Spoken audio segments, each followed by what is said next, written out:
Bonjour, bienvenue dans cette nouvelle vidéo. Cette fois-ci, c'est près d'un bar, pour une fois changé, pas toujours dans le jardin de la maison. Et donc aujourd'hui, je voudrais vous parler d'un texte de la Bible qui m'a touché et vous exprimer ce que j'ai reçu, ce que j'en pense. Peut-être que ça peut vous aider. Et donc le texte de la Bible, il se trouve dans Jean 5. C'est la guérison de l'infirme à la piscine de Bethesda. Sous ces portiques gisait une multitude d'infirmes, d'aveugles, de boiteux, d'impotents qui attendaient le bouillonnement de l'eau, car l'ange du Seigneur descendait par moments dans la piscine et il agitait l'eau. Et le premier alors à y entrer, après que l'eau avait été agitée, se trouvait guéri. Alors moi, quand j'ai lu ça, je trouvais ça un peu choquant parce que ça fait quand même compétition. Le premier qui rentre dans la piscine est guéri, donc c'est déjà probablement un qui est avantagé, qui est moins handicapé que la plupart des autres, ou alors qu'il y a plus d'aide, et donc ben, ça c'est un peu scandaleux. Enfin ça c'est voilà. Maintenant j'ai eu l'impression de recevoir qu'en fait c'était le plus motivé. Le premier qui va dans la piscine, c'est aussi le plus motivé, celui qui quand l'occasion passe, quand l'ange passe, il la prend, il la saisit. Et là ça me rappelle par exemple en 1998, lorsque Richard Chakarian, le fils du fondateur des hommes d'affaires du plein évangile, est venu en Belgique, eh bien j'ai vu qu'il y avait une opportunité pour aller voir, et donc j'y ai été. Je n'ai pas commencé à hésiter, j'ai saisi l'occasion, et puis lorsqu'il a fait un appel pour prier, pour que les gens puissent recevoir des charismes et des dons de guérison notamment, je n'ai pas hésité non plus, je ne suis pas resté sur ma chaise et j'ai foncé devant.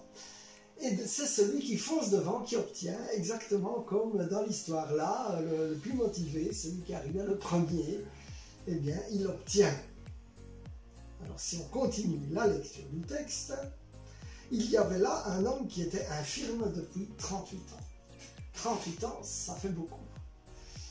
Et derrière moi, enfin je racontais une histoire qui m'est arrivée, et en fait je me suis rendu compte que j'ai une guérison aussi 38 ans après. En 1980, j'avais 18 ans, c'était mes premiers flirts et il y avait notamment des soirées dansantes et donc une des filles que j'aurais bien voulu séduire, mon fils Samuel me dit que j'étais en crush, donc voilà, je me modernise. Et donc on a été une soirée dansante et je ne savais pas danser, et donc c'était calamiteux évidemment, et donc la fille m'a jeté. Si je résume, 38 ans après, en fait, il y avait une convention dans laquelle il y avait un prêtre danseur, et j'étais vraiment en rage, et je ne savais pas trop pourquoi d'ailleurs, et souvent, en fait, lorsqu'on a des rages, en psychologie, on appelle ça les réactions disproportionnées répétitives, c'est en fait la rage du moment même qui se relie à un événement du passé, et je ne savais pas trop lequel.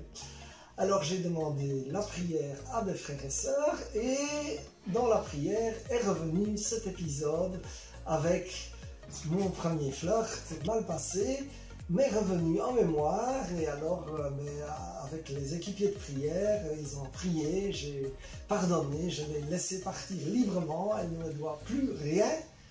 Et le même soir, en fait, il y avait de nouveau une soirée où on dansait dans les conventions, dans la louange du Seigneur.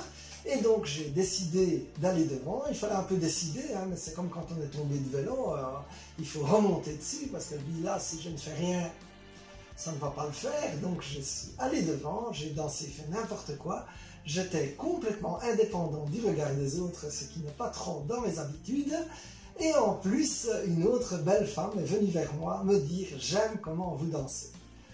Et bien pour moi, ça c'était vraiment maintenant, je peux danser devant les gens, ça ne me dérange plus du tout, et donc j'ai été libéré. Eh bien Jésus, lui, il va aussi libérer l'infirme, mais c'est un peu compliqué quand même. D'abord, il le voit étendu et il apprend qu'il était dans cet état depuis longtemps et il lui demande « Veux-tu guérir ?»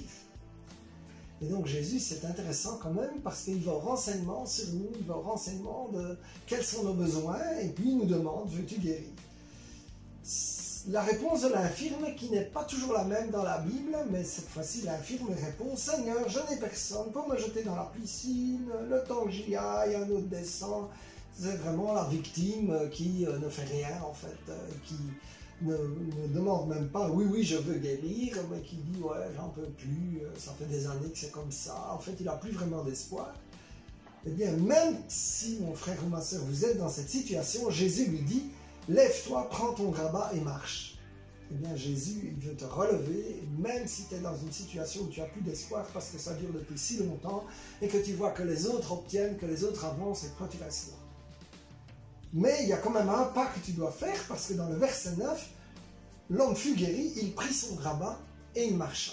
Ce qui veut dire qu'il a répondu quand Jésus lui a ordonné, il a répondu, il s'est levé, il a pris son grabat et donc là, il a quand même fait un acte de foi. Alors voilà, nous sommes en 2020, ce qui veut dire qu'il y a 38 ans, nous étions en 1982. Et je ne sais pas pourquoi, j'ai l'impression qu'une personne qui regarde cette vidéo a eu un événement dans sa vie en 1982 qui était un événement de traumatisme. Et je prie maintenant, Seigneur, que comme tu es venu pour la personne handicapée, et 38 ans après, eh bien, que 2020 soit l'année de ta guérison, de ta libération. Et merci, Seigneur, que tu libères des traumatismes, Seigneur, que tu libères et que tu guéris encore aujourd'hui, Jésus, parce que tu es toujours le même et que tu nous regardes comme tu as regardé le paralytique à l'époque.